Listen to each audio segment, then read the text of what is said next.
Good morning. I'd like to welcome everyone to the Subcommittee on Government Operations hearing this morning. And this morning's hearing will cover a subject, and the title of the hearing, in fact, is Pseudo Classification of Executive Branch Documents, and it explores problems with the Transportation Security Administration's use of sensitive security information designation. That's the title and subject of our hearing today. The order of business will be, first we'll hear from members with opening statements.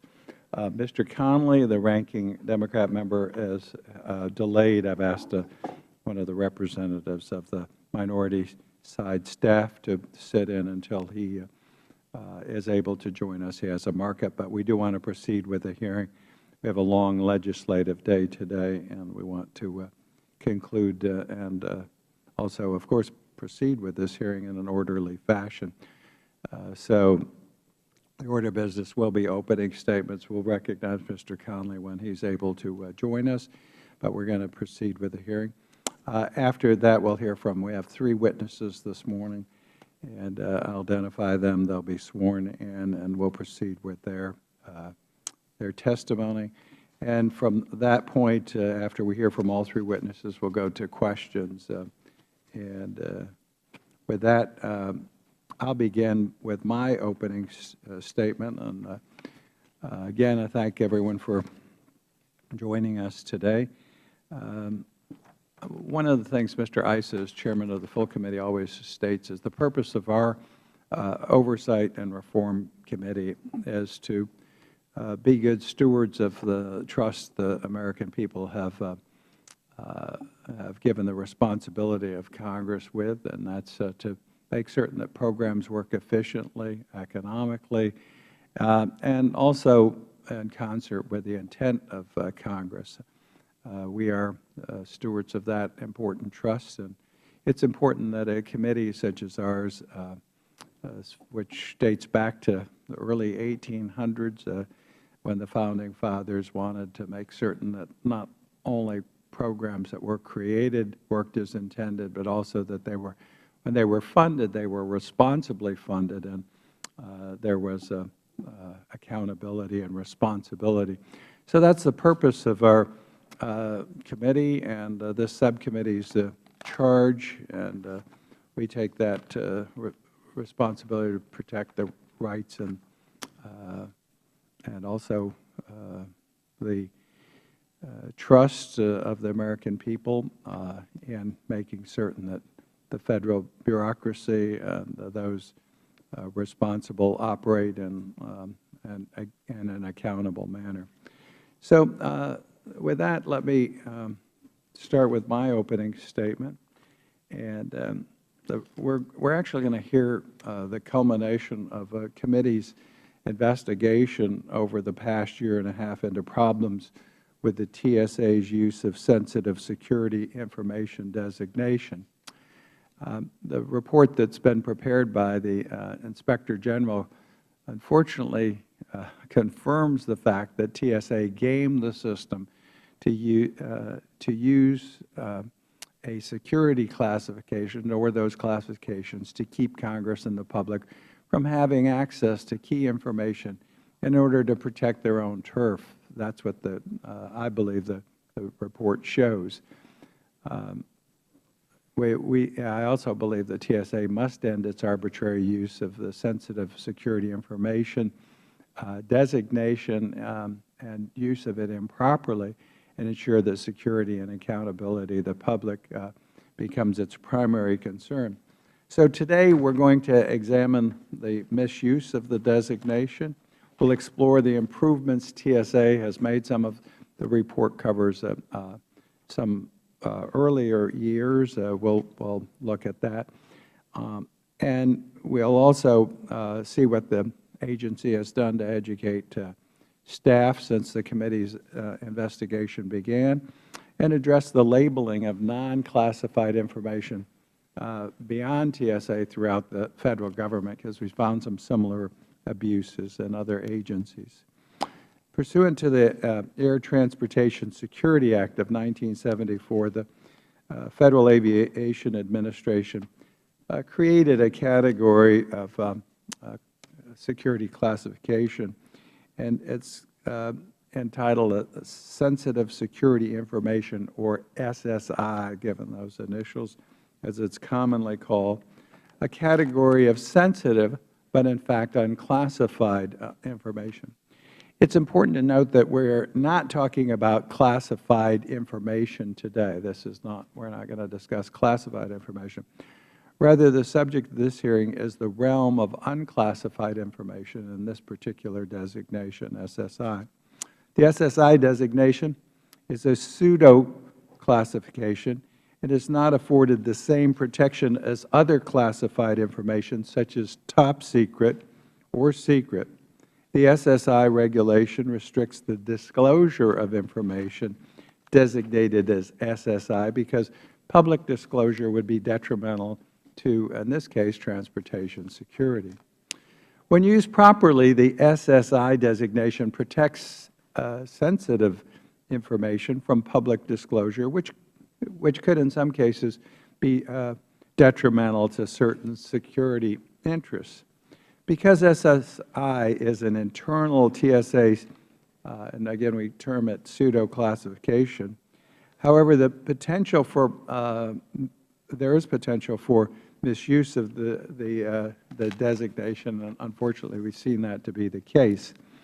Bipartisan concerns about TSA's use or misuse of the SSI designation have existed since the promulgation of the regulation in 2004.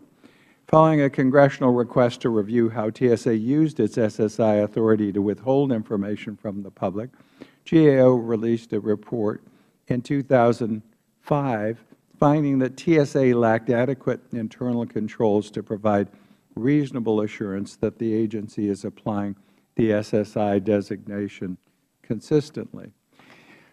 In July of 2011, DHS Deputy Secretary Counsel Joseph Mayer alleged that subcommittee chairman, subcommittee of this full committee, the Chairman Jason Chaffetz, had unlawfully released portions of a DHS PowerPoint presentation designated as SSI, and that alleged offense took, according to, again, DHS, took place during a National Security, Homeland Defense, and Foreign Operations Subcommittee hearing, and that's one of the subcommittees I'm privileged to serve on with Mr. Chaffetz.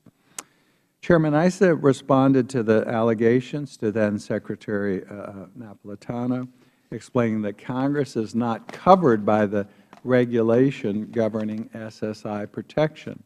Such a lack of understanding or disregard of the SSI designation at the highest levels of DHS was concerning. The subsequent exchange between the committee and DHS prompted a whistleblower at TSA to contact the committee with information regarding the misuse of the SSI designation by political staff at TSA. Our committee, perhaps more than any other, relies on whistleblowers that come forward from the Federal government departments and agencies, and they often give us tips and information in identifying waste, fraud, and abuse. As a result of that whistleblowing information, the committee conducted and transcribed interviews with current and former TSA SSI office staff, and we obtained hundreds of pages of documents responsive to formal document requests made to TSA. I am pleased today to announce that Chairman Issa and Ranking Member Cummings are releasing a joint staff report that contains our investigation findings and recommendations. We look forward to making this report a full committee report, and we will have it under consideration, I am told, at the next full committee business meeting. I would like to ask unanimous consent to enter the Joint Staff Report into the record at this time. Without objection, so ordered. The witness testimony and documents show that TSA officials manipulated SSI designations to prevent the release of non-SSI documents. This was first against the advice of TSA's SSI office, whose mission is to evaluate information and determine whether it qualifies at the very beginning as SSI and for that designation.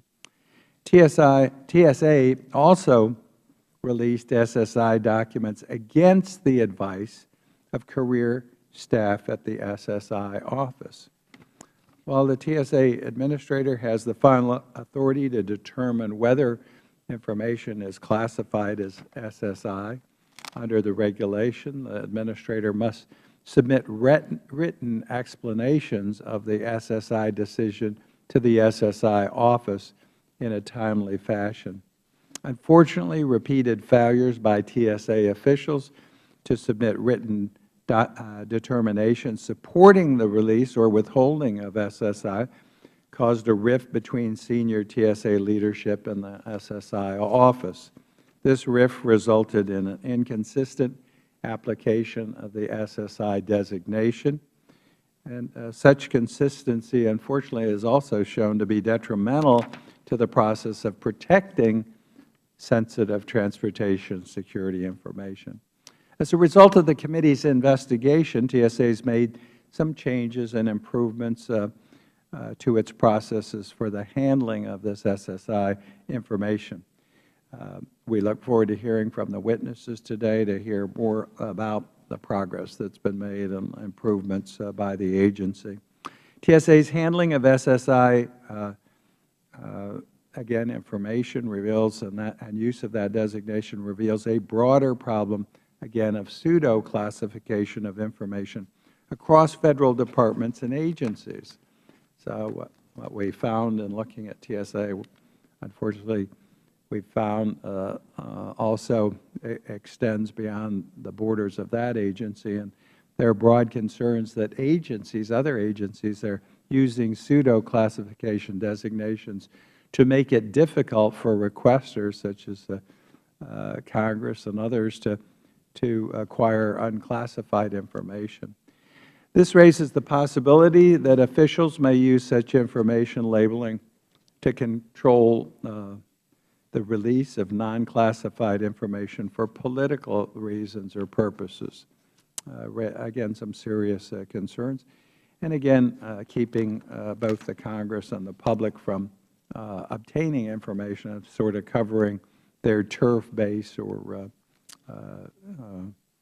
improperly using that designation. Limits on pseudo-classifications are needed, in fact, we think, to provide greater transparency and accountability to the public while promoting information security. We've got to do both. The committee plans to examine this issue in greater detail, and I look forward to future hearings on our findings. I'm grateful for the witnesses who are appearing today and others who have cooperated with the committee. This has been a fully bipartisan effort and an investigation, and the product that they produced that will be made part of the record and accepted by the full committee is, again, a work developed by both sides of the aisle. So I look forward to hearing testimony today, and at this time prepared to hear opening statements or comments from other members. Mr. Meadows. I'll be very brief. Thank you, Mr. Chairman, for calling this hearing and for this bipartisan effort to address this issue. Truly, from the witnesses, what I would look for is how we can improve the process. I think the American people deserve transparency, and any time that doesn't happen, whether it's intentional or not, it gives a level of distrust, and right now we need to build back that trust in terms of our government. There are hundreds of thousands of great Federal workers. And for each occasion where something like this gets classified in a wrong setting, or the impression is that we're hiding information, it undermines their credibility. And the American people can handle the truth. We just need to make sure that we give them the truth and that we're not doing that. So at this point, I just look forward to your testimony. I thank you, each one of you, for being here, and I thank the Chairman for his leadership on this particular effort. I yield back. Thank you, Mr. Meadows. And members may have 7 days to submit opening statements for the record. And when Mr. Conley returns, he will have adequate time to present an opening statement or participate fully in the hearing. And we will, as I said, proceed because we do need to keep up with the agenda today, a full legislative schedule. I will now recognize the first panel that we have, and we have Ms. Anne-Marie Luntz, and she is the Division Director of the Office of Security Services and Assessments at the Transportation Security Administration. We have Mr. John Fitzpatrick. He is the Director of Information Security Oversight Office at the National Archives and Record Administration. And we have Ms. Patrice McDermott, and she is the Executive Director of the OpenGovernment.org Coalition. So I'd like to first welcome all of our witnesses. I don't know if you've been before our committee before or testified in Congress. What we normally do is we ask you to try to limit your remarks to approximately 5 minutes. We don't have a big panel or hearing today, so we'll be a little bit lenient with that. But if you have additional documents or information or extended testimony you want to be made part of the record, just a request to the Chair, and we'll make certain it appears in the record. We are also an investigative and oversight committee of Congress, so therefore we swear in our witnesses. So if you would stand at this time and be sworn, raise your right hand. Do you solemnly swear or affirm that the testimony you are about to give before this subcommittee of Congress is the whole truth and nothing but the truth? All of the witnesses, the record will reflect, answered in the affirmative. So we'll proceed with our first panel. And let me first recognize and welcome Anne-Marie Luntz. And again, she's the Division Director of the Office of Security Services and Assessments at TSA. Welcome, and you're recognized.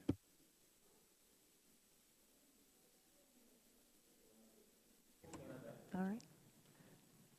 Chairman Mica, Ranking Member Conley, and members of the subcommittee, thank you for the opportunity to testify today regarding sensitive security information, or SSI, and the improvements made by the Transportation Security Administration regarding training, designation, and handling.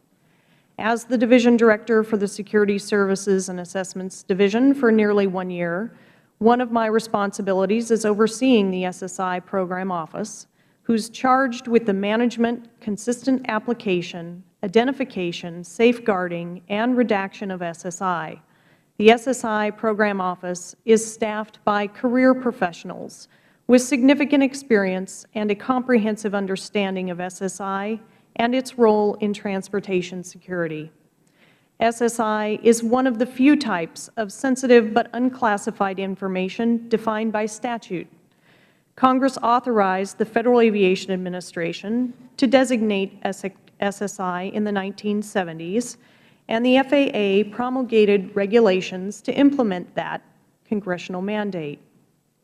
When TSA was created, Congress also authorized TSA to designate information as SSI, and TSA regulations to promulgate this mandate are found in 49 CFR Part 1520. The SSI designation was designed as a tool to protect information obtained or developed in the conduct of security activities, recognizing the potential need to share this information with non-governmental entities, including airlines and other stakeholders. When it provided TSA with SSI designation authority, Congress also empowered the administrator of TSA to make final determinations on the disclosure of SSI. TSA's management directive and associate guidance, which governs the SSI program, provides considerations for ensuring that SSI is treated in a manner consistent with the regulation. This directive requires the release of as much information as possible without compromising transportation security, while taking into consideration the information's operational use to adversaries, the level of detail, the public availability of the information, and the age of the record. The goal is to redact as little information as possible to protect SSI. The SSI program continually evaluates program requirements and areas for potential improvement.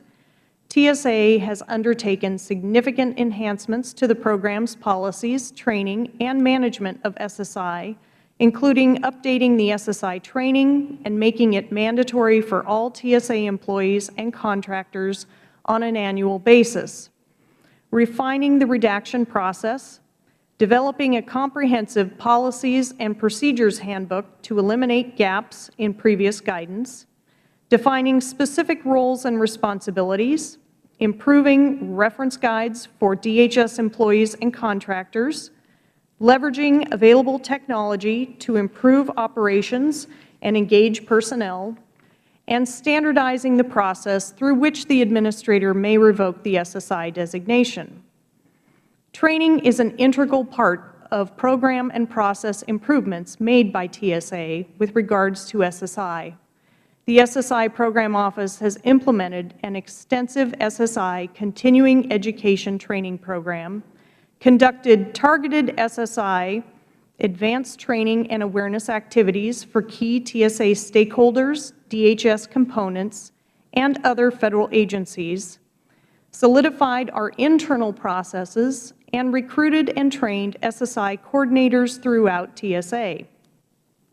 TSA supports the efforts made by Mr. Fitzpatrick and the National Archives with regard to controlled, unclassified information, and has been an active participant in the development and preparation for implementation of CUI.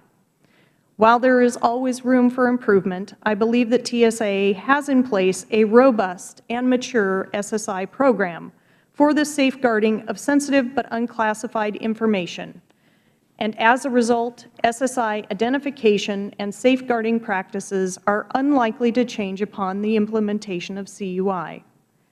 TSA understands the importance of the SSI designation and recognizes the value of transparency and the need for the public to have access to as much information as possible. We will continue to seek out opportunities to further improve how SSI is identified, managed, redacted, and safeguarded, and work with Mr. Fitzpatrick's office to fulfill the intent of the President's executive order regarding controlled unclassified information. I look forward to answering any additional questions that you may have. Thank you. Well, thank you, and we'll now turn to Mr. Fitzpatrick and welcome him and recognize him. Thank you. Thank you, Chairman Mica. Thank you for inviting me to testify before you today. I'm John Fitzpatrick, the Director of the Information Security Oversight Office, which we call ISOO, at the National Archives and Records Administration. My office is responsible to the President for policy and oversight of the government-wide security classification system, its companions for industry and for non-Federal partners, and for the Controlled Unclassified Information Program. At ISOO, we lead efforts to standardize and assess the management of classified and controlled unclassified information through oversight of department and agency policy and practice. I will focus today on the Controlled Unclassified Information, or CUI, program, its policy objectives, and current state of development. Executive Order 13556 establishes a uniform system to manage the executive branch's sensitive, unclassified information that requires safeguarding and/or dissemination controls pursuant to Federal law, regulation, or government-wide policy. The Executive Order designated the National Archives and Records Administration as the executive agent for the program, and the Archivist of the United States subsequently tasked ISOO with this mission. Among the program's policy objectives is the promotion of openness and transparency. The CUI program will replace the current confusing and inefficient patchwork of agency-specific practices with a single open and uniform system of policies, procedures, and markings. This new framework is intended to both enhance interagency trust and remove impediments to authorized information sharing through increased clarity of guidance and consistency of practice. ISOO maintains a publicly available registry of all categories and subcategories of information that meet the Executive Order's standard for protection, providing links to the text of authorizing laws, regulations, and government-wide policies.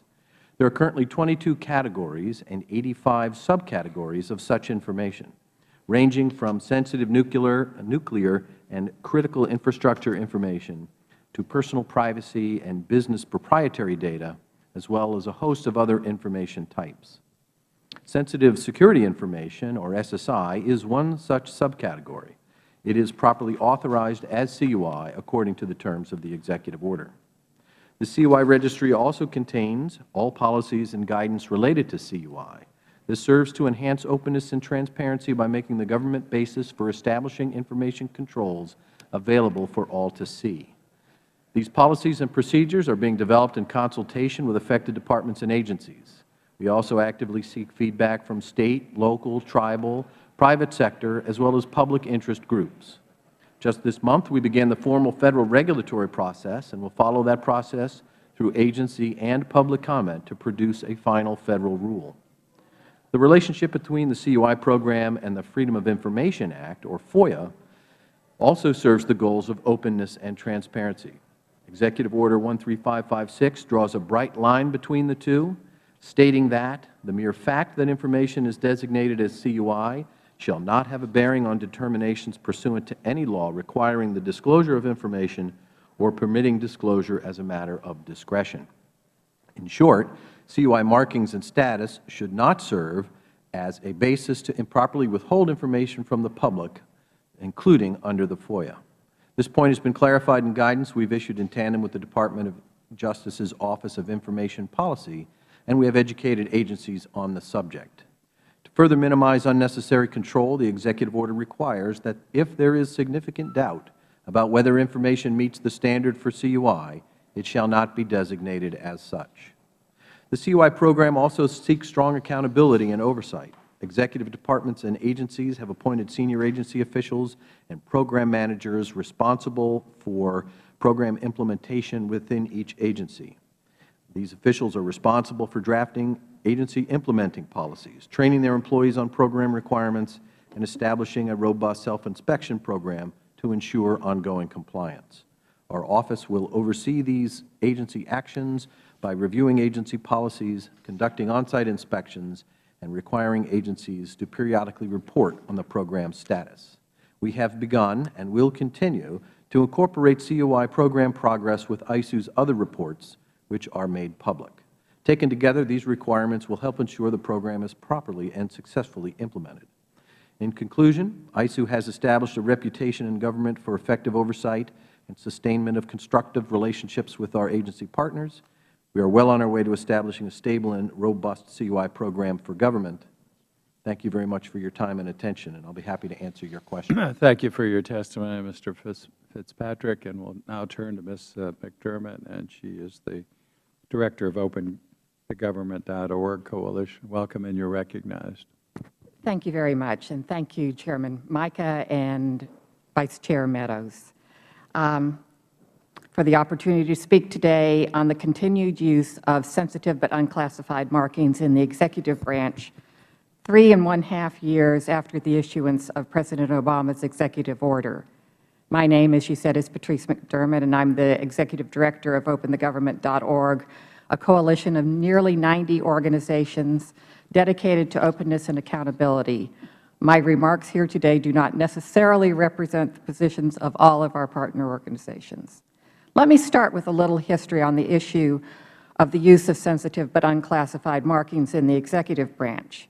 In May 2008, President Bush issued a presidential memorandum with the stated intent to standardize control markings and handling procedures across the information sharing environment, a term codified in the Intelligence Reform and Terrorism Prevention Act of 2004 to indicate the intelligence, law enforcement, defense, homeland security, and foreign affairs communities. The CUI Council called for in the memorandum was a subcommittee of the Information Sharing Council within the Office of the Director of National Intelligence, and therefore entirely outside any public access or accountability. That memorandum did nothing to rein in the use of what were called sensitive but unclassified markings. In fact, the memo allowed agencies to continue to make control determinations as a matter of department policy, meaning that the public was given no notice or chance to comment on the proposal. Under President Bush's proposed framework, control designations could easily have been treated as simply another level of classification, reducing the public's access to critical information. On November 3, 2010, President Obama issued the Executive Order on Controlled Unclassified Information, 13556. The order limits control markings to those, as Mr. Fitzpatrick noted, based on government-wide policy as well as statute or regulation. This is an enormous victory for openness. This limitation will, when fully enacted, both significantly limit the number and end the spiraling proliferation of agency policy markings, most particularly for official use only. Organizations working on government openness and accountability and on whistleblower protections welcome the release of the executive order, which rescinded the Bush administration memorandum and which requires standardizing and limiting the use of control markings on unclassified information. The openness community applauded the Obama administration for making this an open government document when it could easily have become quite the opposite. Earlier drafts of the Obama order would have allowed agencies to continue using the designations that were not based in either statute or regulation. Previous drafts would have created a system of sanctions which the openness community was concerned would impede needed sharing and could lead to repercussions outside current law for whistleblowers. The new order has none of this language, reflecting its role as a government-wide information policy. A key aspect of the order is that it makes clear, as Mr. Fitzpatrick noted, that a CUI marking has no bearing on the decision to disclose information under the Freedom of Information Act or on the disclosure to the legislative or judicial branches of the U.S. government. Finally, the order involves the public in consultation on the implementation of the new framework. It was significant that the process in the Obama administration began in a manner not dissimilar to that under the Bush administration. While we did have opportunities to meet with government officials involved in the work on CUI, and there were officials involved who were deeply committed to government transparency, the early discussions and drafts were led by the national security staff and based on a report from a task force led by the Attorney General and the Secretary of Homeland Security. They came to this with an approach quite similar to that of the Bush administration, that this was about controlling dissemination of and access to sensitive but unclassified information to those with a recognized need to know. We had numerous meetings and were able to review drafts of the meetings, and we provided extensive comments. Finally, we were presented with what government officials considered the final draft, and we were asked for our headline. We responded that the headline of the openness and whistleblower communities would be, "Obama creates fourth level of classification." Apparently, this derailed the train that had been moving down the track. At some point in this time frame, OMB also became involved in the process. The draft that came out next took what was essentially had been a national security-driven effort and turned it into what it properly was, a government-wide information management policy. So the agency policy markings are to be ended. The question for us is when. Regrettably, here is where the rub comes in. The CUI staff worked extraordinarily hard with very limited resources to create the registry of approved CUI categories and subcategories. It was released in November 2011. It is accompanied, however, with a, quote, reminder from the executive agent which says, "Existing practices for sensitive unclassified information remain in effect until the CUI marking implementation deadline, TBD, to be determined." Again, I want to stipulate that the CIA staff housed at ISOO have been very open. They have initiated meetings with our communities and have been willing to meet with us at our request. They have taken our concerns and our comments on various implementation drafts very seriously and have made changes along the way. Our concern is that the process is, from our perspective at least, a long way behind schedule. We suspect that this is due to the intransigence and resistance from some agencies and the adjudication the CUI staff has had to do with them. The executive agent expects the CFR, which is now at OIRA and about to go out for agency comment, to become effective in April 2015. Then begins an extended process in 6-month segments of agencies only then beginning to develop the budget, IT, and training toward a requirement of which they will have been aware for almost 5 years. Agencies will not begin to implement CUI practices or to phase out obsolete practices until April 2006, and not until 2016, and not until 2017 and beyond into the next decade will agencies finally begin to eliminate old markings and assure use of only new markings that are on the registry. The executive agency indicates an expectation that this process will extend into 2018, 2019, and beyond, well beyond the end of the current administration. What does this mean in practice? The President was clear that the mere fact that information is designated as CUI shall have no bearing on determinations pursuant to any law requiring disclosure of information or permitting disclosure as a matter of discretion. Agencies, however, continue to use not CUI registry markings, but the existing practices, especially FOUO. I will stop here as I'm well over time, but I do have some examples if I have time in the questioning. If you'd like, we'll grant you an additional minute or two. Okay, good. Thank you.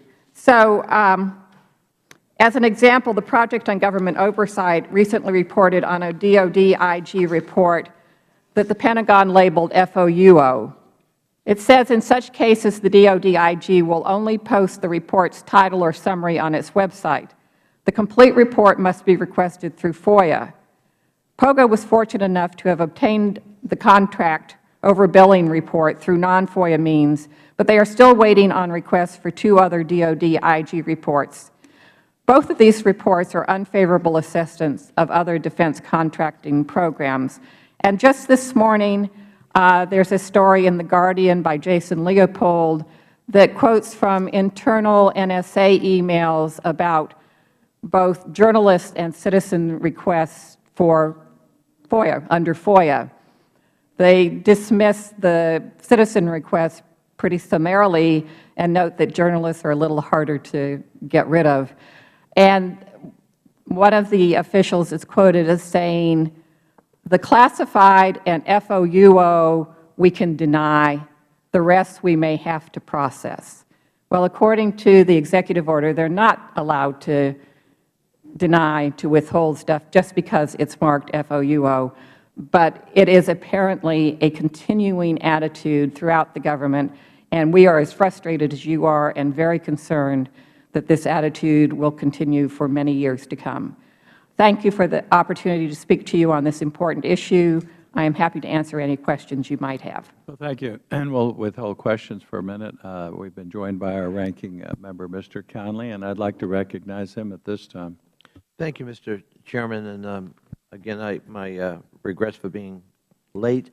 I had a markup at the House Foreign Affairs Committee on a North Korea sanctions bill I'm a co-author of, and I had to be there for my own bill. So forgive me for being tardy in coming to this hearing, and thank you all for participating. And thanks, Mr. Chairman, for holding this hearing, examining the categories of controlled unclassified information, CUI, particularly the Transportation Security Administration's designation of sensitive security information, SSI.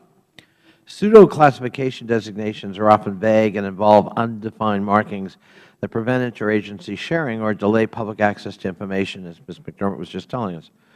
The executive branch's use of pseudo-classification designations is a long-standing national security challenge, and it certainly encompasses many administrations of both parties and transcends partisan division. The 9/11 Commission observed in its final report officially on the September 11, 2001 terrorist attacks that excessive barriers to information sharing among Federal agencies and between Federal agencies and local law authority agencies actually contributed to the confusion, if not to the actual successful prevention of the tragedy. That is pretty strong stuff. Simply put, the government agencies keep too many secrets from other government agencies and the public, and that is both bad for public safety and, in my view, can compromise national security unintentionally. Our committee has been concerned with the effects of pseudo-classification for many years. This committee requested that the GAO study the matter, and in 2006, during the Bush administration, GAO reported that the problems posed by excessive and inappropriate use of CUI remained pervasive across the Federal Government. Our committee's concern, Mr. Chairman, about the TSA's utilization of SSI designations dates back to 2008, 6 years ago, when former Chairman Waxman and Ranking Member Tom Davis, my predecessor, initiated a bipartisan inquiry questioning TSA's release of SSI to CNN, lots of euphemisms here and initials, but for use in a news story when the agency had asked GAO not to publicly disclose the same type of information, seemingly a contradiction in policy. Further, conflict over the proper handling of SSI continued in 2011 when the U.S. Department of Homeland Security expressed serious concern over the disclosure of SSI by a member of this committee, the Oversight Committee, at a public hearing. As recently as 2012, not you, Mr. Chairman, and not me, as recently as 2012, the Controlled Unclassified Information Office within the National Archives and Records Administration found, and it is worth quoting at length, quote, historically, executive departments and agencies have employed ad hoc, agency-specific policies, procedures, and markings to safeguard and control the dissemination of sensitive but unclassified information.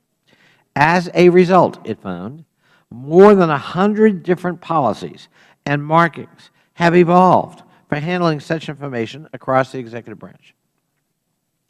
This inefficient, it goes on, this inefficient, confusing patchwork system has resulted in inconsistent markings and safeguarding of documents, led to unclear or unnecessarily restrictive dissemination policies, and created impediments to authorized information sharing.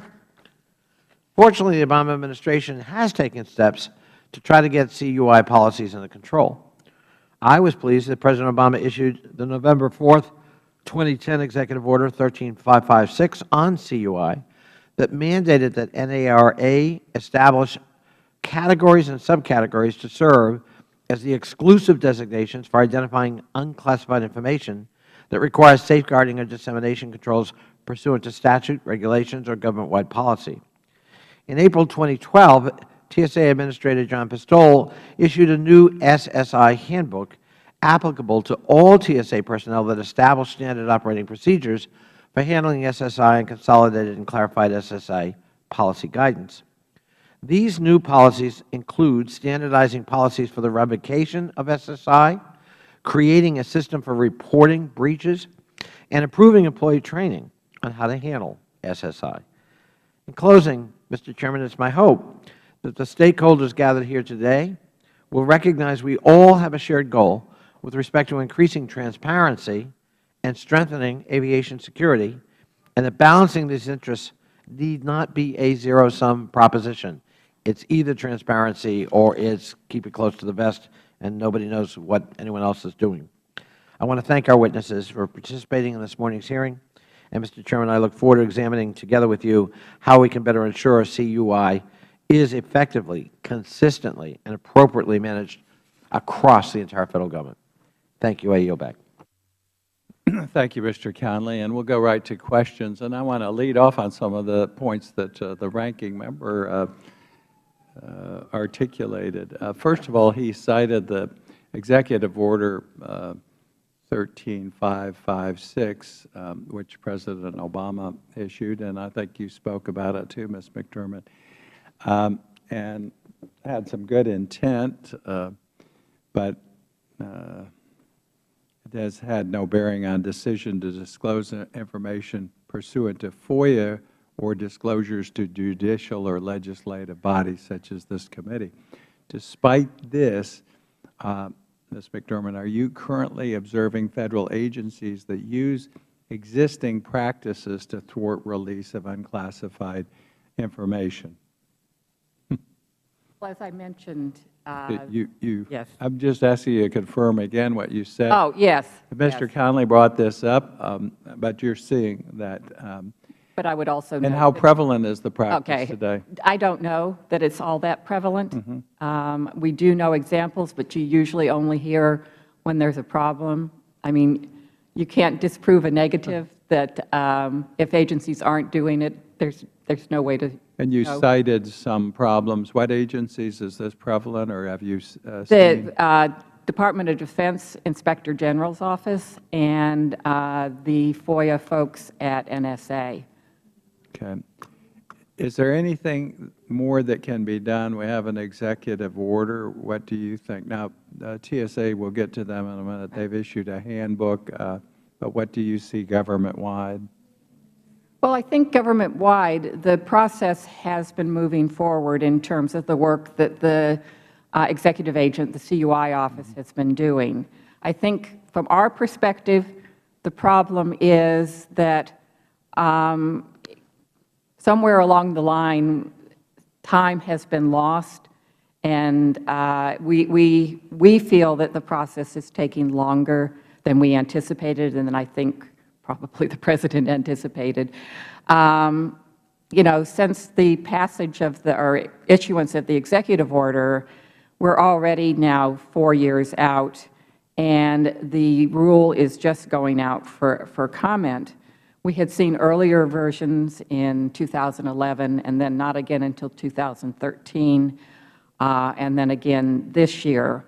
So the process, our sense is that it's being slowed by at least some agencies who, again, this is my perspective and my communities, who don't want to see this because it will control their ability to use these markings as they see fit.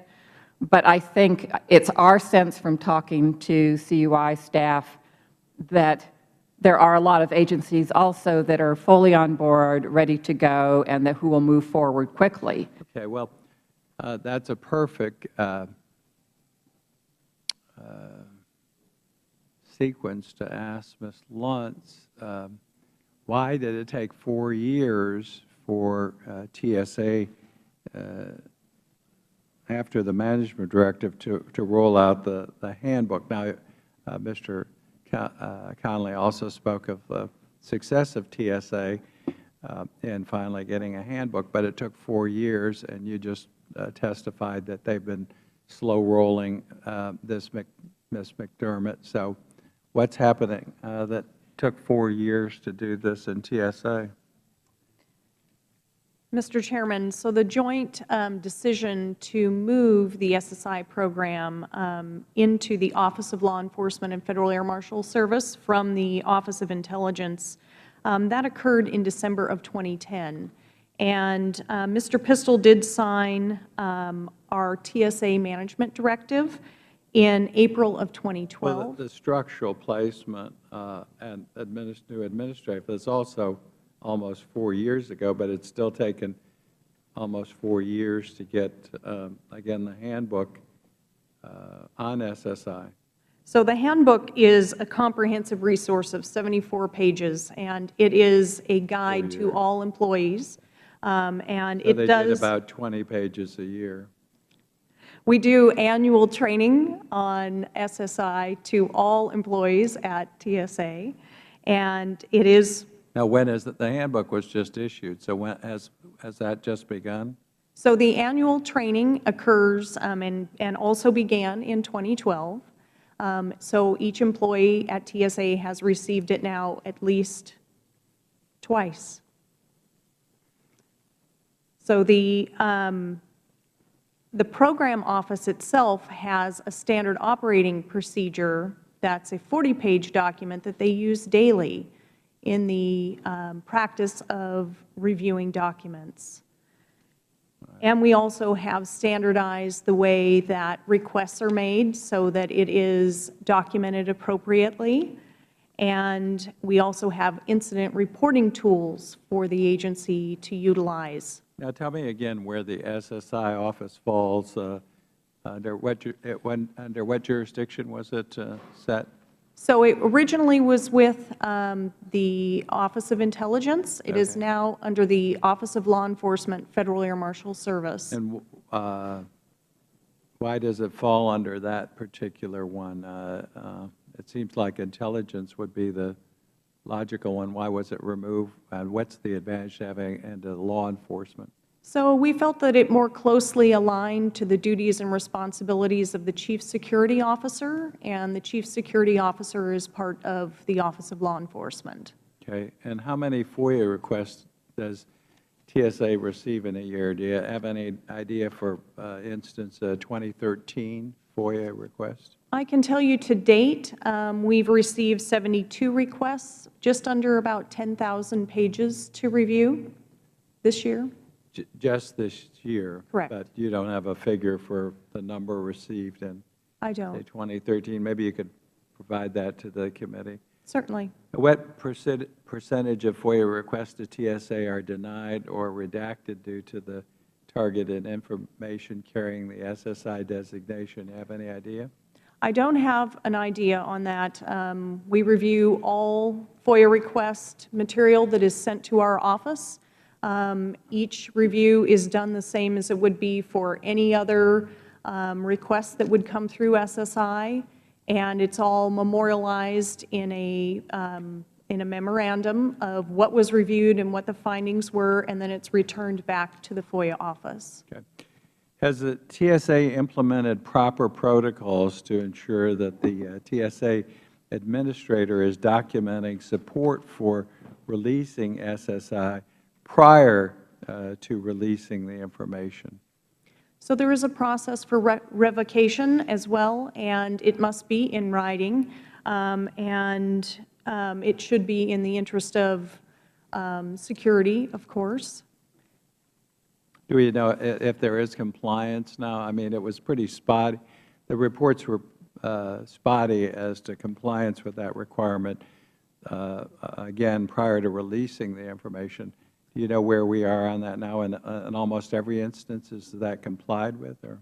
Yes, sir. So Mr. Pistol is our administrator, and he is the designated authority on the release. So anything that would be released would go through his office. Okay. Well, it sounds like TSA has cleaned up some of the problems. Ms. McDermott, you've been observing this. Is that your observation or assessment? We've been really looking more at the CUI process and the rollout of the rule relating to the executive order, how it's being implemented. I have colleagues who work more at agency level, so I really can't speak to that. Okay. You've not had any specific observation, or have you, of improvement in that regard, Mr. Fitzpatrick, for TSA? So our office does not look at or have authority to look at the specific transactional actions of release or withholding under the FOIA or any other statute. What we look at is the management approach to an authorized category, which SSI is, and how is it managed within the organization, and are its procedures for safeguarding, dissemination control, and marking, how are they promulgated, and will they be consistent with the forthcoming rule? So the release of information under or the retention of information under a separate authorization is not within our oversight purview, but rather the Well, I administration asked of the security Ms. program. McDermott before about the prevalence of the pseudo classifications in other agencies. Would you like to comment on that? Yes, I would, because I think we have both described the scope of the executive order when it shifted from the Bush administration's focus on Homeland Security and counterterrorism information to any type of information for which control is authorized under law, government-wide policy, or government-wide regulation. That is a vast amount of information. And while it does provide the opportunity to define the universe of CUI and to identify that which is not authorized for withholding or retention. So that's the primary division of the universe of unclassified information into two halves. The half that is authorized is substantial. As I mentioned in my testimony, there are 22 categories, 85 subcategories. So we have organized information in a, I'll say a plain English sort of way to describe categories and subcategories. But there are 314 unique citations in law, government-wide policy, or Federal regulation that authorize control of unclassified information. 4 of those apply to the SSI category. Many of those categories and subcategories have multiple citations in law and regulation. So what we have discovered in the time that it takes to sort of understand the scope of the regulation and to build this, of the executive order and to build this registry, is that the legislative and executive branch in almost equal measure have authorized agencies to assert control over information types of a very broad range. 157 of those controls are in statute, 129 in Federal regulation, and 28 in government-wide policy of the type of an OMB circular, or something that would have come out of the Executive Office of the President. So that is a lot of information, a lot of agencies that are authorized to withhold this information. And so our program is created to identify which those are, so that you can know which information types aren't, and then to establish handling and marking procedures of a uniform nature, rather than, I think the ranking member indicated, the 100-plus marking types and bins that information had been put on and labeled, to have a uniform control marking. I am sympathetic to the amount of time that this is taking. When you understand the scope of this and how many agencies have this type of information, to try to understand all of their practices today in order to create a uniform baseline that all will observe, it is a very time-consuming effort. Well, unfortunately, well, today we're just talking about unclassified information, and this is an important issue because government information and the management of it can be manipulated, and agencies use it to cover their own tracks, to keep information from Congress and from the American people. And that's just in an unclassified category, and then trying to set the parameters for that. And then you have so many agencies that have participated, and then trying to make certain there is some objective evaluation of what they're using these classifications for, and denying Congress or the public or information getting out.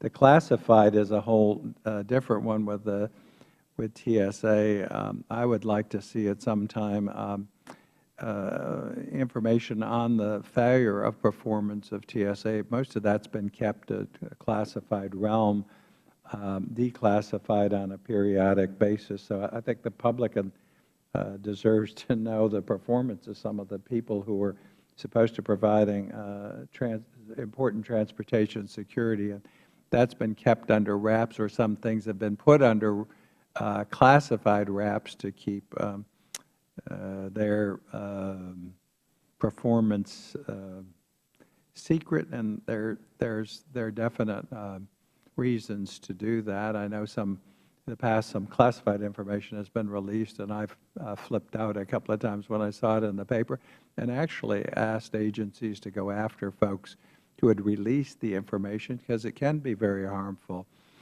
But by the same token, there's some other information I think that the public should know that deals with the performance of agencies. Now we have, it's not classified, but we're seeing the secret lists with the VA and people trying to cover up, again, their poor performance, and that was outrageous by any standard. Well, it's an interesting subject, difficult to get a total handle on, but we're trying to make some sense out of it in a bipartisan fashion. And this is part of the report goes back, I noticed, some time and predates current practices. But this is a meat and potatoes hearing where we've been, where we are, and where we're going. So I thank you all, and let me yield to Mr. Conley for questions. Thank you, Mr. Chairman. And actually, to me, it's a kind of thought-provoking panel and discussion. But to your very last point, so here we are looking at the operations of government, and can we improve them and make them better and more efficient, better serve our public? There's not a single member of the press at the press table, not one. Nobody's interested. And, you know, in the system of reward and punishment, there's not a lot of reward for what we're doing today, Mr. Chairman, Mr. Meadow. But virtue is its own reward, I guess, right? But thank you for being here, because it actually is kind of an important topic. And the Chairman talked a little bit about the misuse sometimes of information for various and sundry purposes, either hiding it from the public and or Congress, or deliberately getting it out there when you shouldn't. And Ms. Luntz, we issued a committee staff report today that found TSA for years had issues with consistently implementing its policies for designating and undesignating information as sensitivity security information. The committee heard from a former director of TSA's SSI office, Andrew Kolsky, that TSA's Office of Public Affairs released information strategically in what he described as security theater.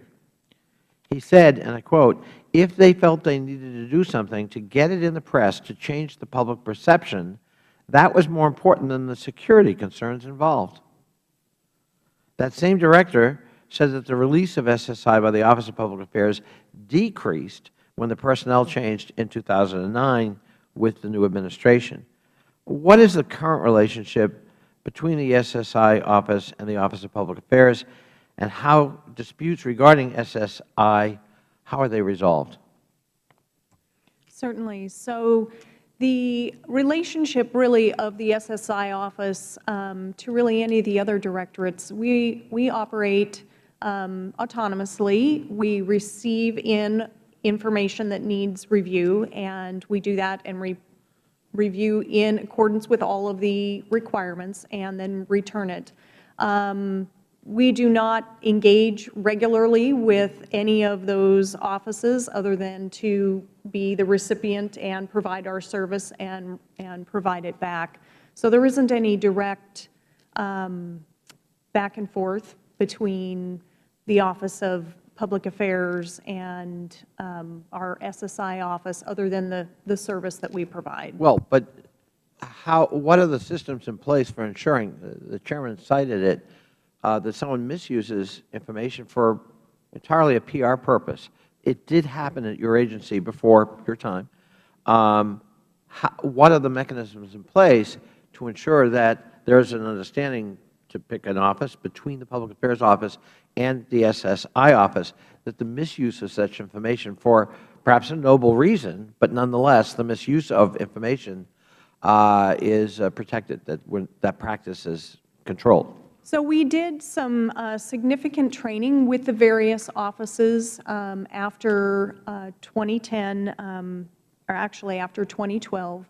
We did specific training in offices like the Office of Chief Counsel, Office of Public Affairs, to provide them with in-depth understanding of what SSI is and is not. So they have received more than just the annual training that all TSA employees receive, so that they have a greater knowledge of what we would consider SSI and how to handle it properly. Mr. Fitzpatrick, you honed in on my reference to the fact that we have 100 different standards, apparently, maybe more. And Ms. McDermott, I welcome your comment as well. But, you know, when he looks at a statistic like that, I often ask the question rhetorically, what could go wrong with that? Help us. I mean, if the public were watching this hearing, I think they'd get a headache from all the acronyms and maybe easy to lose sight of, well, what's the context here? What is it we really are concerned about? We're not just concerned about, you know, juridical processes. We're concerned about preserving that which must be preserved. We're concerned about proper information sharing and encouraging that instead of people hoarding information that should be shared. And trying to have a streamlined system so that rules of engagement are clear-cut and everybody adheres to them. How are we doing on that? I mean, how much progress since the executive order, and to what extent has the executive order encouraged such progress, are we getting to have a more uniform standard across the federal family? So thank you, because that is I'll say the wheelhouse of building a CUI program is to. We can't hear you. I'm sorry. The wheelhouse of building a CUI program is to address those very things. Let me put some of these numbers into context. That number, 117 different markings, actually comes from an appendix of the report that Patrice mentioned that the Attorney General and the Secretary of Homeland Security provided President Obama in the year before the executive order was issued, and they took an inventory. How many different ways are we marking things? How confused is this? You quoted one of my office's reports, a confused, inefficient patchwork. So what's in play, or what practices were allowing 1,000 flowers to bloom. An agency did make up its own rules, and there was no canopy-type guidance that said it had to follow some stricture or some consistency across government. And so you had people marking any kind of information with a special marking. Maybe it was just sensitive, do not disseminate, limited distribution, source selection information, health-related information. Some of these are instructions, and some of these are categories of information. So what the Obama order does is it says, okay, the only ones that are authorized for some type of control are the ones where a deliberative process, a statute, regulation, or government-wide policy has already provided that authority. Everything else is not permitted to have some control. So it said, executive agent, find out what that universe of information is, put a registry together and put it out on the Internet so everybody can understand what have we done through statute and regulation to provide these authorities, and then work with agencies to come up with practices that will be uniform. One set of markings, one set of handling requirements. We took inventory of practices across, we're in touch with 150-plus government entities to try to find out what kind of information do they have, what kind of resources do they have, what kind of practices do they have. You know, there's a lot in common. Put it in a locked drawer. Some of this guidance says the lock has to be this kind of lock. The drawer has to be this kind of drawer. Wrap it in one envelope, 2 envelopes, 3 envelopes. You know, again, 1,000 flowers blooming. So we're creating a single baseline. These are represented in the draft rule that we've mentioned. Finally, getting enough interagency agreement to say that would work for us to put it into practice and for agencies to implement. The category types that remain are information types that you would expect every agency to handle: privacy, financial. It's agencies that handle taxpayer information. There's a specific regime for protecting taxpayer information. SSI is an example. Another good example that exists only in a particular space in government activity is unclassified controlled nuclear information. So energy, defense, transportation, they handle nuclear materials. That's special stuff. And so we've cataloged across the whole of government agency practice, and our attorney and other resources have put that together in this registry that says 314 unique citations, 157 laws that say the Secretary may withhold or must control or may That disseminate. you've got to take into account. Right. And so we're trying to wrap an umbrella over this vast authorized practice. Now, identifying the authorized practice allows you to identify the unauthorized and discontinue the unauthorized. And that's naturally where Patrice and her coalition's interest lies. But the ability to regulate the authorized practice across global organizations with however many Federal employees have to be trained, it's a daunting effort, and it can't start until the flag is waved. The flag gets waved when the rule is final. So we're in the process right now of with the rule out for agency comment. It will then go out through public review and comment and go on. But let me follow up on something the Chairman, and I'm going to call on you, Ms. McDermott. I just want to just stay with this, but I'll ask you to come in as well, if the Chairman will allow. Thank you, Mr. Chairman. I want to follow up on something the Chairman made a point of, though. And he and I share this characteristic. In politics and public policy, sometimes patience is a real virtue. Sometimes it's not. Sometimes impatience is a virtue because it gets things done and moving. And sometimes it strikes the Chairman and me as well that we move at a glacial pace in the Federal Government when we need to be moving with more alacrity. You make a very good point. This is a daunting, big challenge. It may not seem it sounds simple. Let's have some simple rules of engagement we all adhere to and move on so that Ms. McDermott can get the information she needs. And, well, not so fast, not so simple. There are all kinds of intruding laws and regulations. There are 100 different plus practices we've got to kind of rein in and look at. But the Chairman pointed out the executive order, however well-intentioned, was 4 years ago. Here we are 4 years later, and we're at the draft rule stage. So what was the timeline for implementing this, and how are we doing in trying to meet those metrics?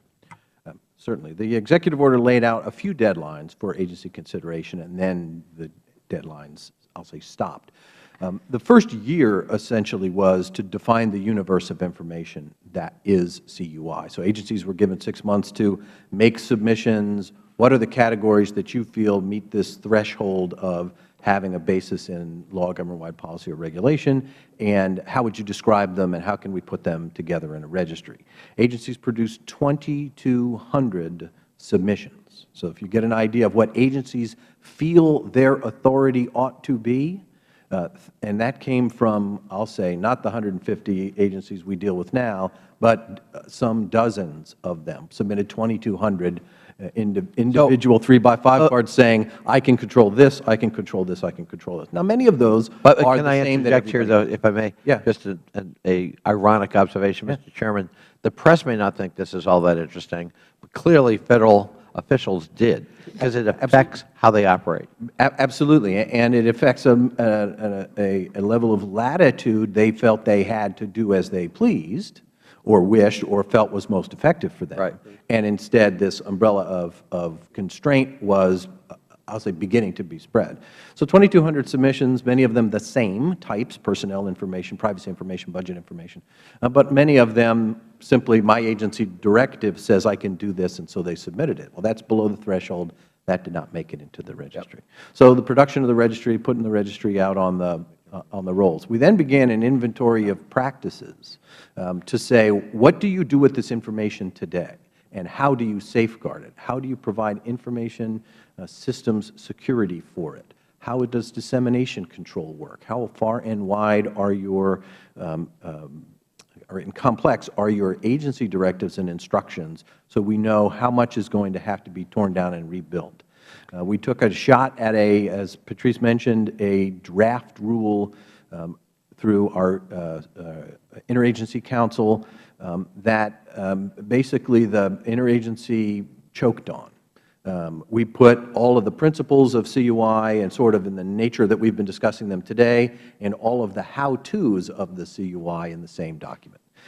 That was I'll just say, ineffective and did not succeed the interagency coordination process. We had to rewrite it so that we could separate the two. And what's going around the agencies now is this set of principles in the rule which point to practices and authorities that the COI Council under the Executive Agents Coordination will issue. So you have a draft rule, and the draft supplemental guidance says, here's what marking and dissemination mean, here's what the constraints are on agencies, and then over in a separate document, here's how to do it. Thank you. Mr. Fitzgerald, my time is up.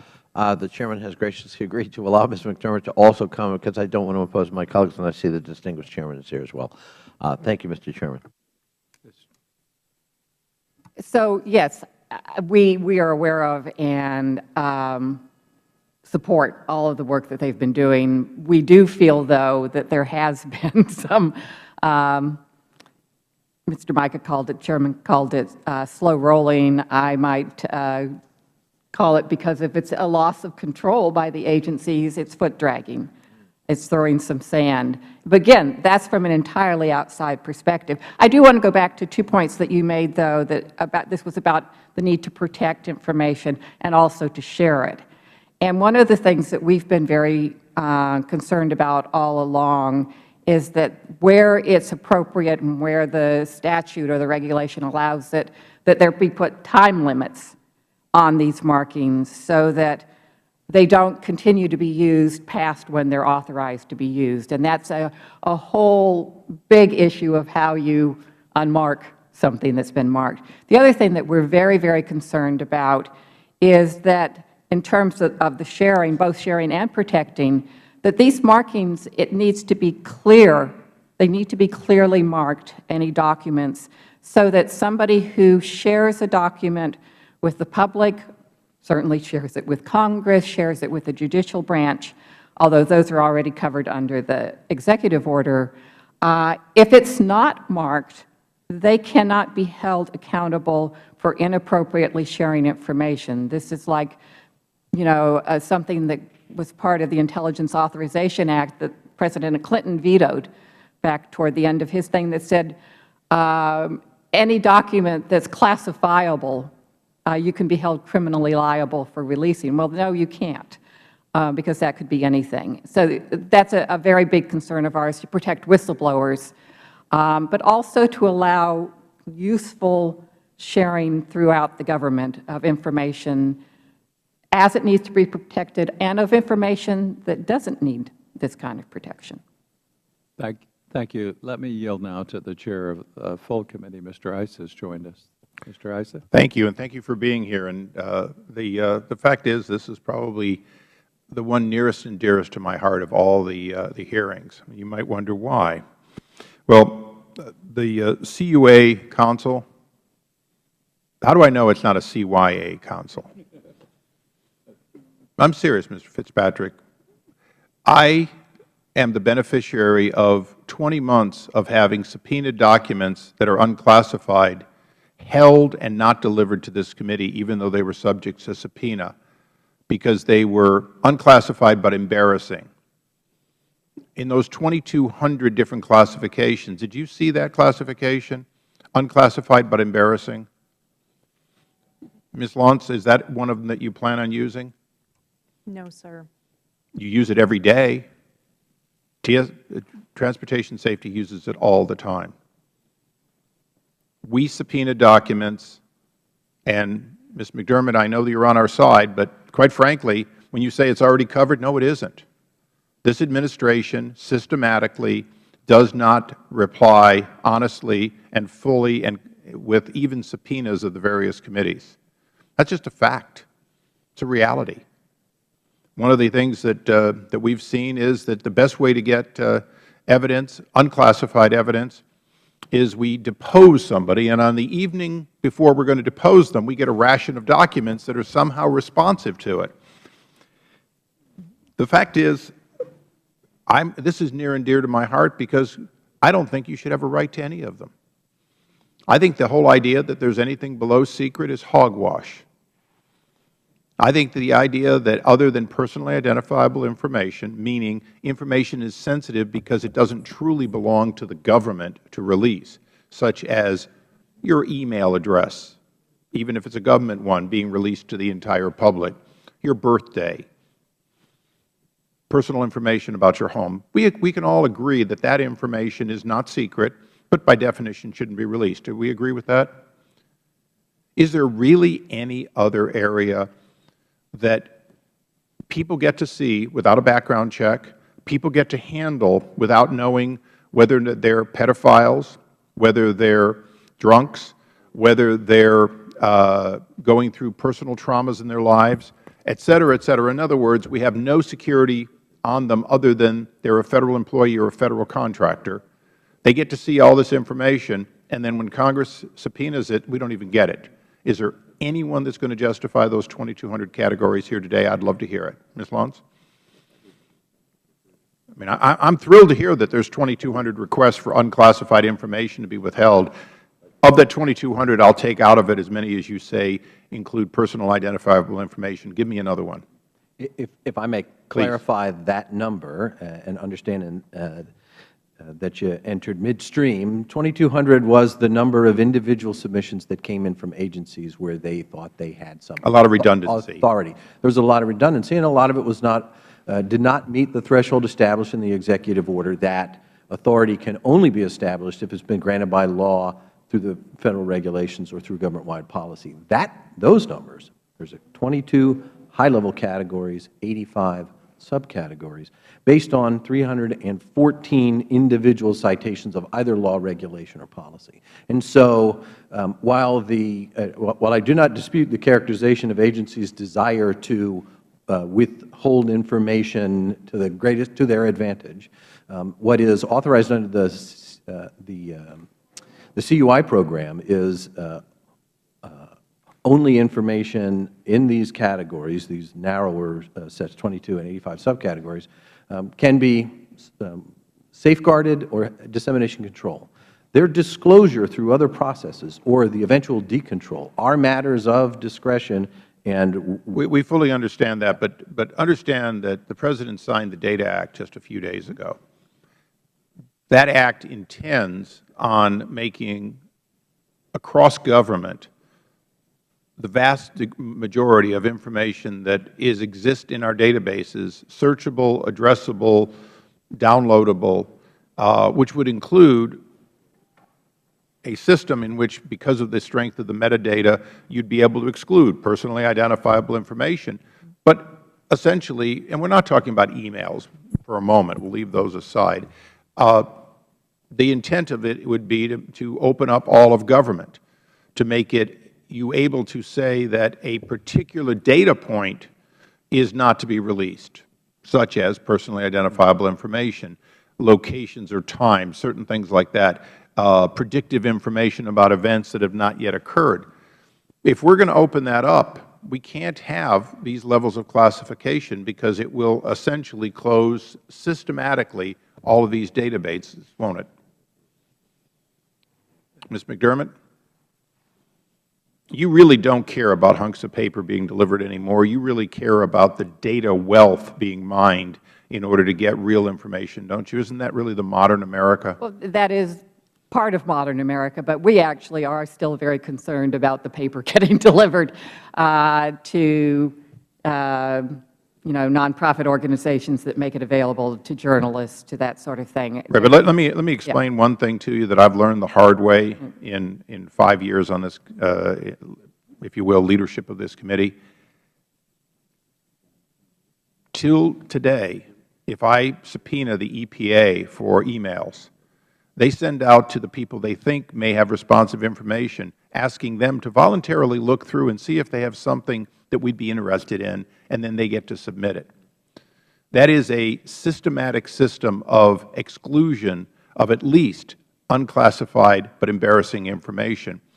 Only through direct access are you ever going to get what you want versus getting the paper they want to give you and then searching through it and saying, you know, if this exists, where's this other piece? And then having to apply. How many times do you reapply again and again because a tranche of information tells you that they're not giving you at all? I would, if I may respond Please. just on the email part of it. Regrettably, that is that experience about asking people to search their hard drives is because until very recently, because of regulations that were promulgated by NARA back in the 90s, agencies were not required to organize their email. They were not required to treat it as records of offices.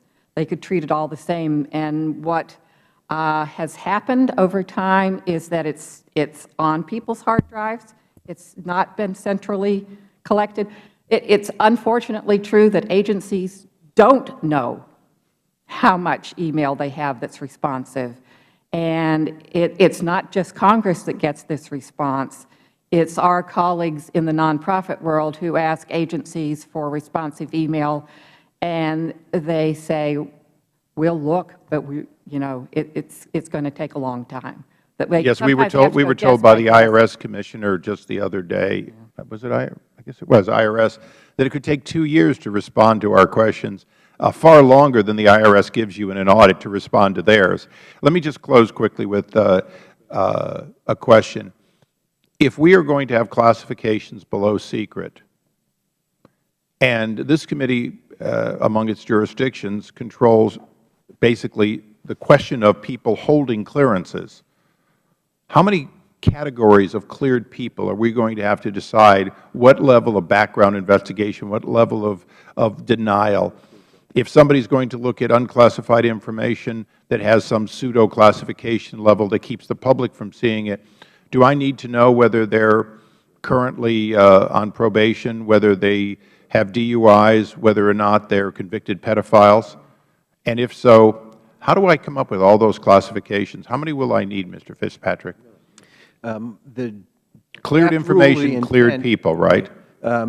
actually requires no specific personal security vetting for access to controlled and classified information. So, in summation, what you are telling me is below secret, we can deny the public through a maze of different processes access to information while allowing people who happen to work for the government, either as contractors or as Federal employees, to have unfettered access even if they have things which would make us question that access, right? Well, no, the standard is only for that information which requires a safeguard or dissemination control and is accompanied by a lawful government purpose, regardless of your status in government or outside of government. And so the tax cheats at the IRS get access to my tax information. Well, even if I've been persecuted directly by the IRS, I can't get that. I understand what you're saying. I question in this hearing whether or not you're going down a road of any sensibility.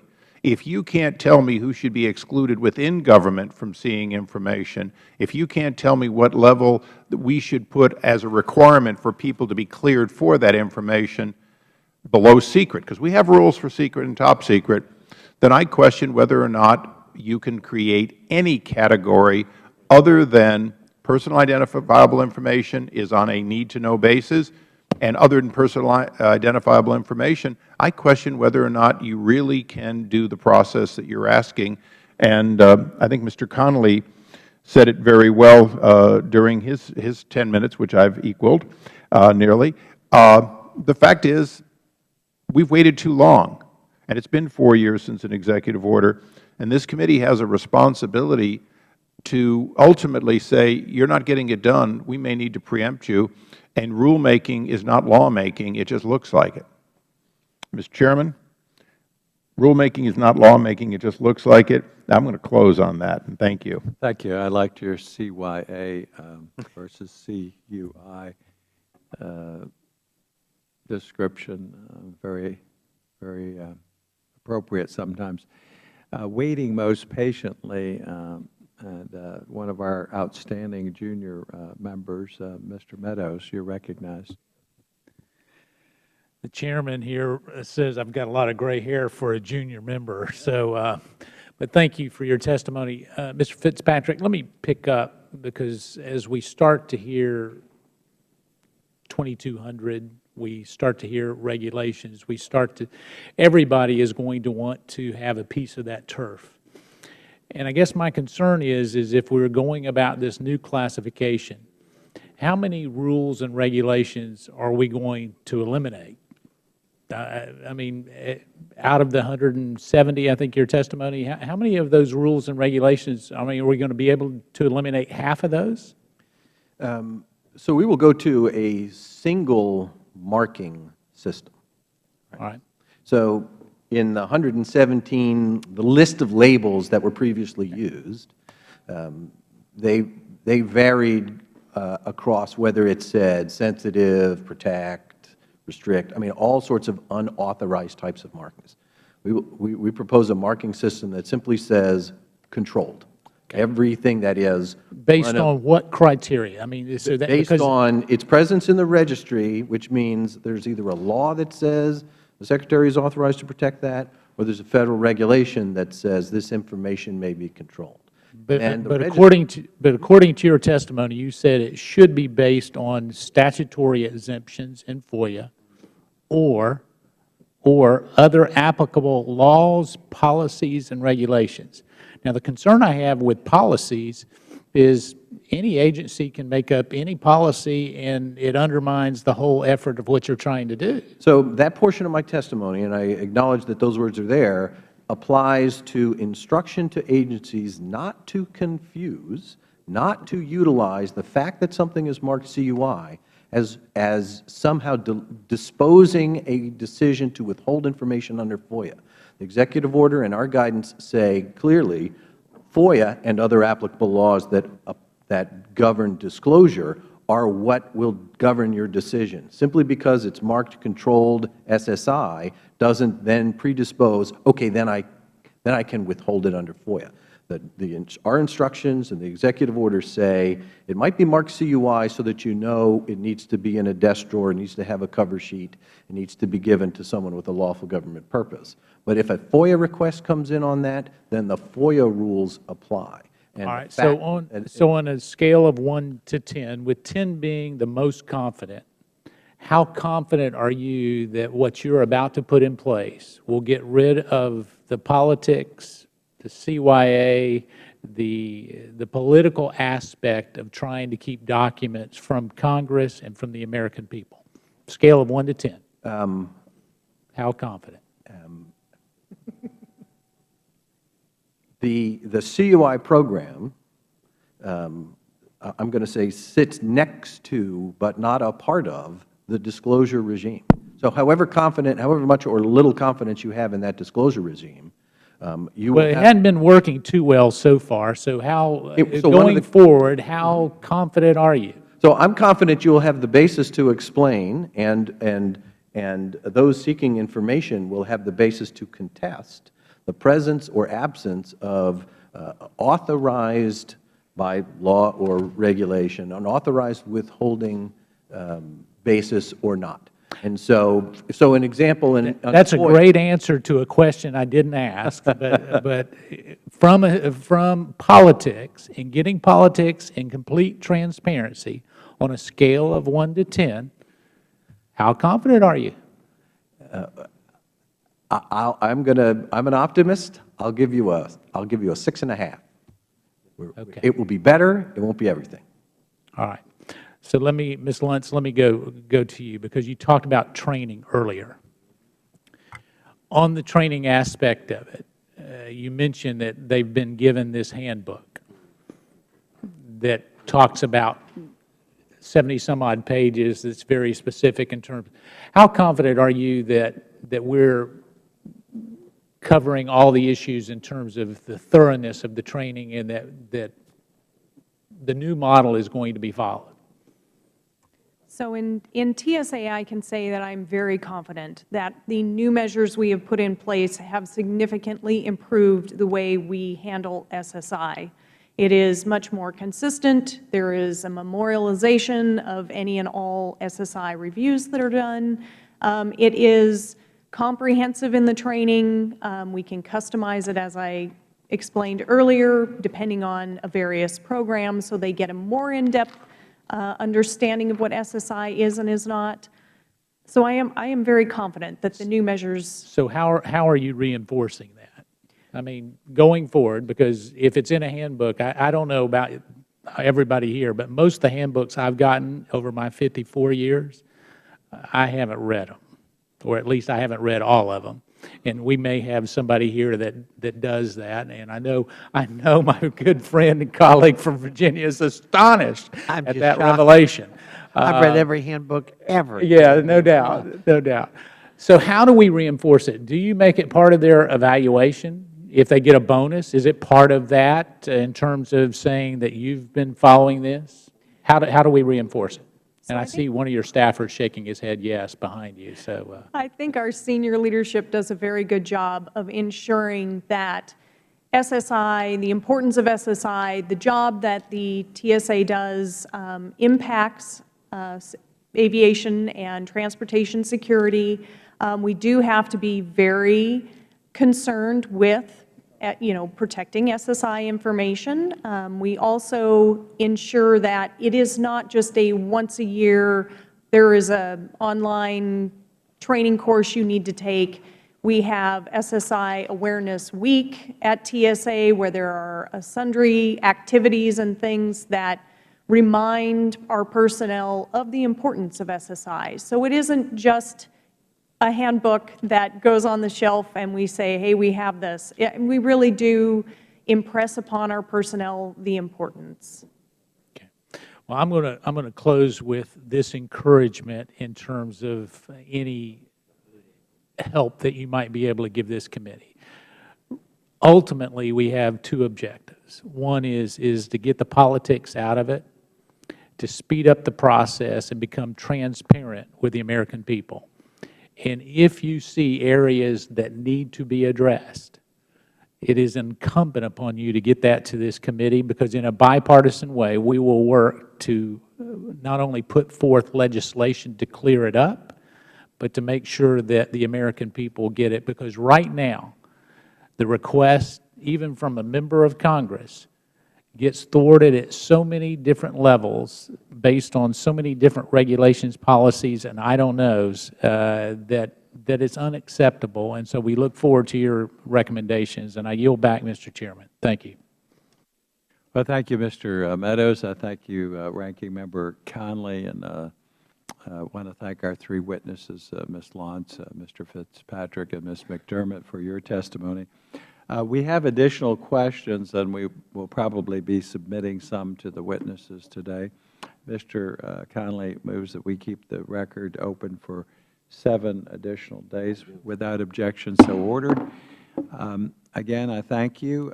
We've raised some very interesting points, trying to work together to improve this process on the question of classification and various categories, making certain that government information is made available both to the public and the Congress in a responsible fashion. So some enlightening information. It looks like we still have a ways to go in keeping this moving forward in a positive fashion as intended. There being no further business today before the Government Operations Subcommittee, the hearing is adjourned. Thank you. Thank you. Good.